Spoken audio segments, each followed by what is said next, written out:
Verse 7, then David said to Abiathar the priest, the son of Ahimelech, bring me the ephod.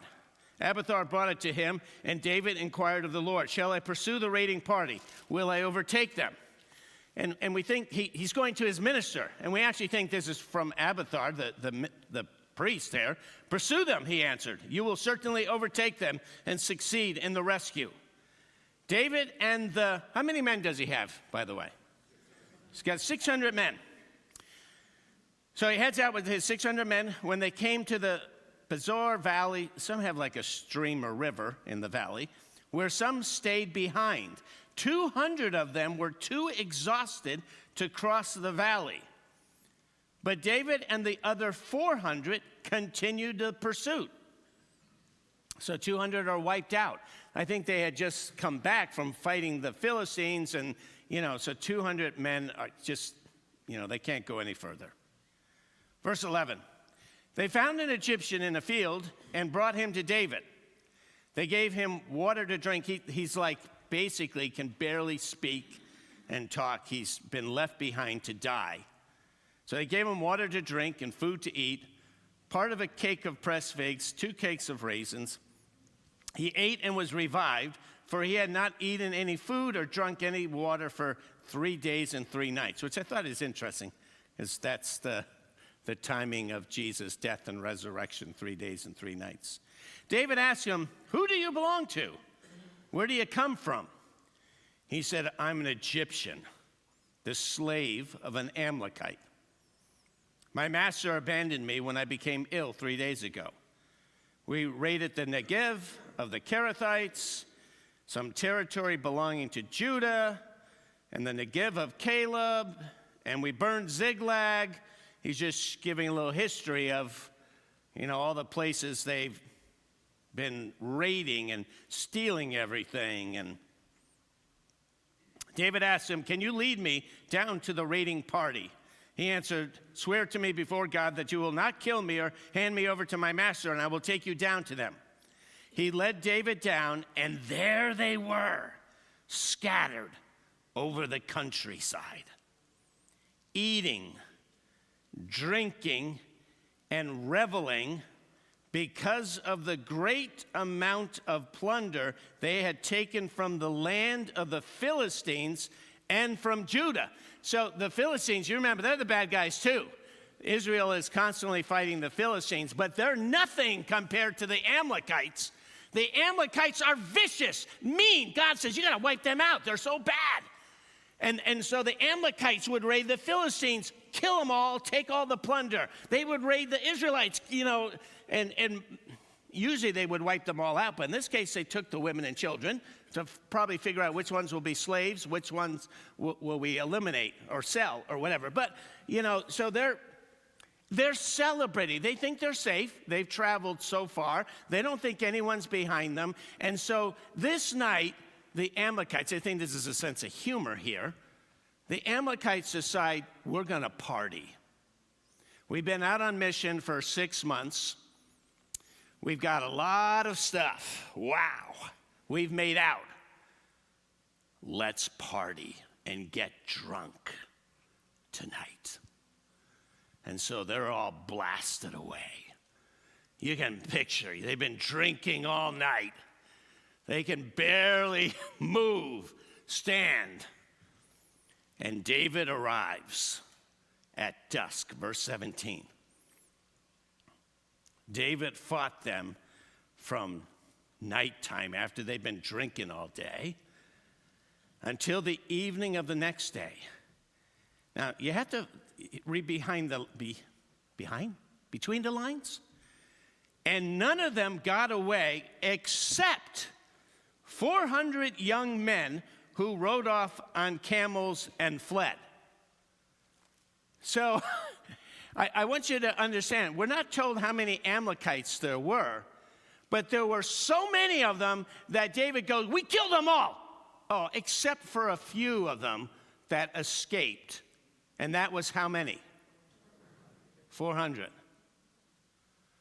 So, David was using some promises, I think, when he attacked the Amalekites. So, Let me share with you God's math. First of all, I don't know how you say his name. He's a Greek, Euripides, from 450 BC. 10 soldiers wisely led will beat 100 without a head. 10 soldiers who are sober will beat 100 drunk ones. Leviticus 26, 7-8. God gives a promise, and David would have had this promise. He already would have had the book of Leviticus, studying it, and the priests would have informed David, hey, listen, this is a section where God says, you follow me, you obey me, here's a promise I give you. You will pursue your enemies, and they will fall by the sword before you. 5 of you will chase 100, and 100 of you will chase 10,000, and your enemies will fall by the sword before you. So, how many men does David have? 400 men. And each one of them can take 100 or 10,000. Wait, whoa. 100 can do in 10,000. So if there's 400, how many Amalekites are there? 40,000. However, some of them did escape. How many? 400. Just a little amount got away. But David's men, what a slaughter, with them all drunk and partying and the Lord blessing and moving. We don't know how many Amalekites, but we knew it was huge. They all traveled together. So we're not talking about some little group. Verse 18. David recovered everything the Amalekites had taken. Satan will try to steal, kill, and destroy, but step out with the Lord, and often you can recover everything that the devil has taken. Verse 19, nothing was missing. Young or old, boy or girl, plunder or anything else they had taken, David brought everything back. He took all the flocks and herds, and his men drove them ahead of the other livestock, saying, this is David's plunder. Then David came to the 200 men who had been too exhausted to follow him, and who were left behind at the Bezor Valley. They came out to meet David and the men with him. As David and his men approached, he asked them how they were. So David's like, how are you guys doing? Now look at verse 22. But all the evil men, so the Lord tells us right off the bat, these are evil men that are with David.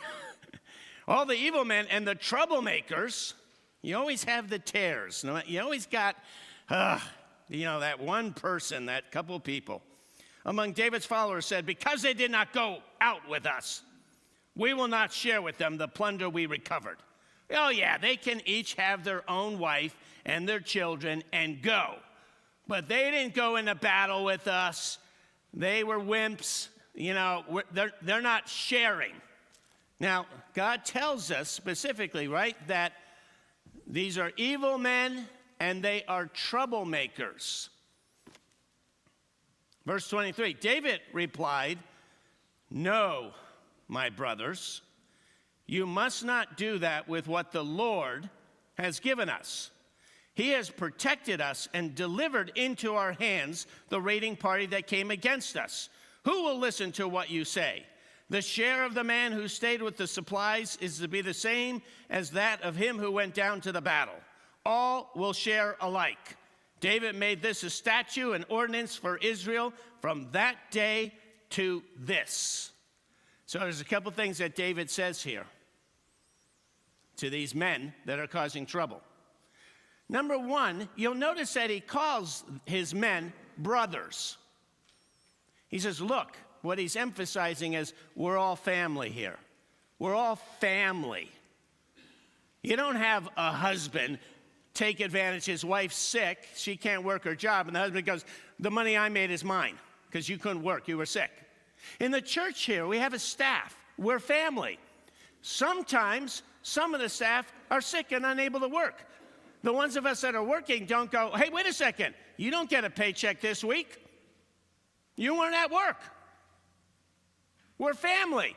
Because you understand that this week they're sick. The next week, those people are sick, and so forth. So the 400 men that, these troublemakers, we don't want to share with them. David's like, whoa.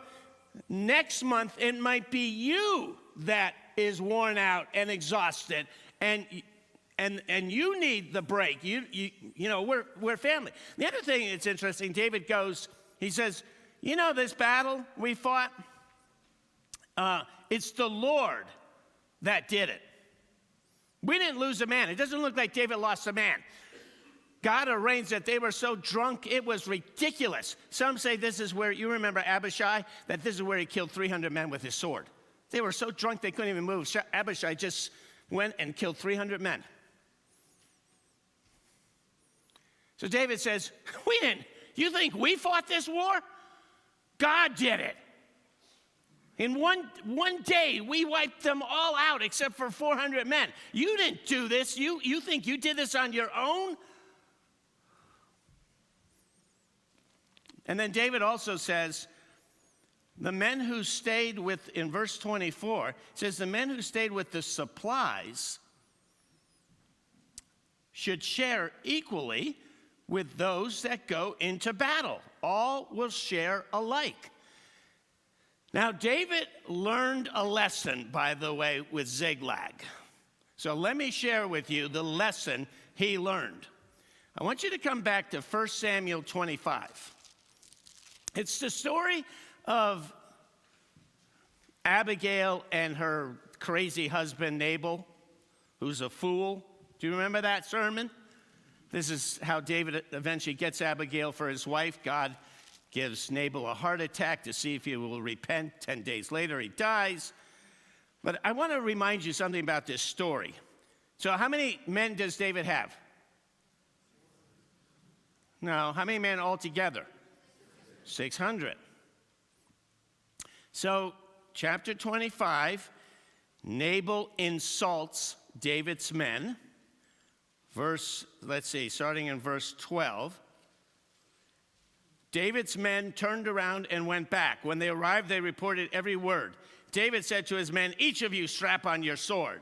So they did, and David strapped his on as well.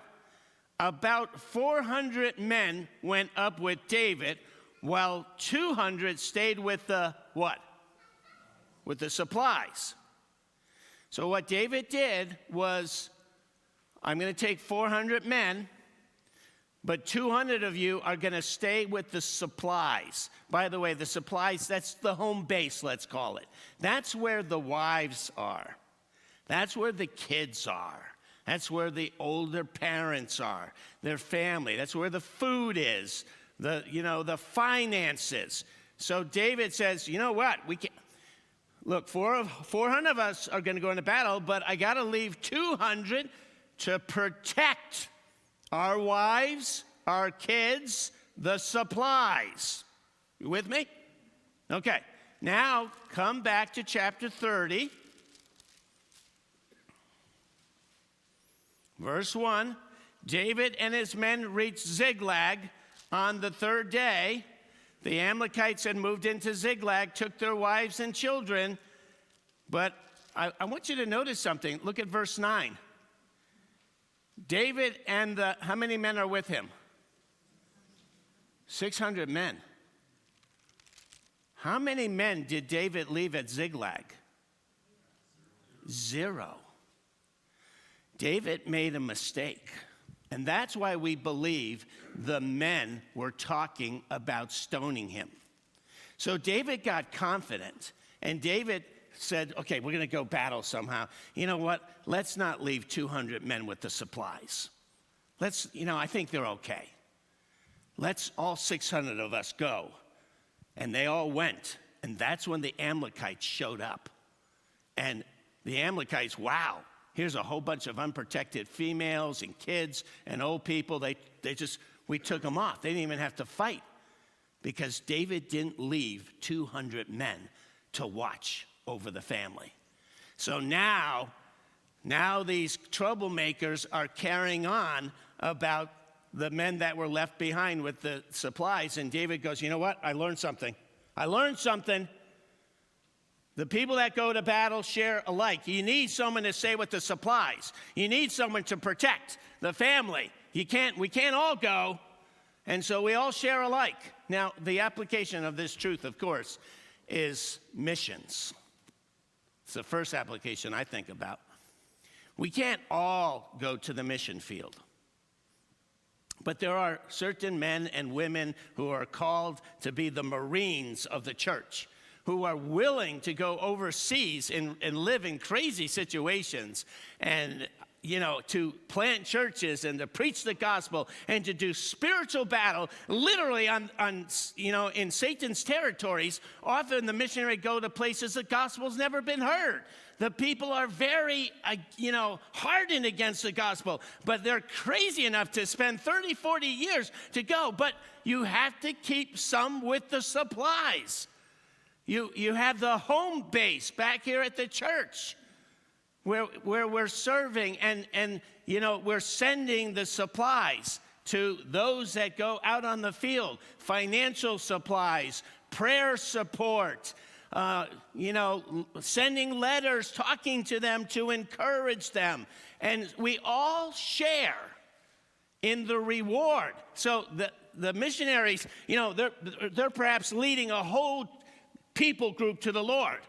And you would think that missionary could go, oh, when I get to heaven, I'm 100% of all of these people will be like, what a reward to me, because I went to these people to share the gospel. But the Lord's going to go, no.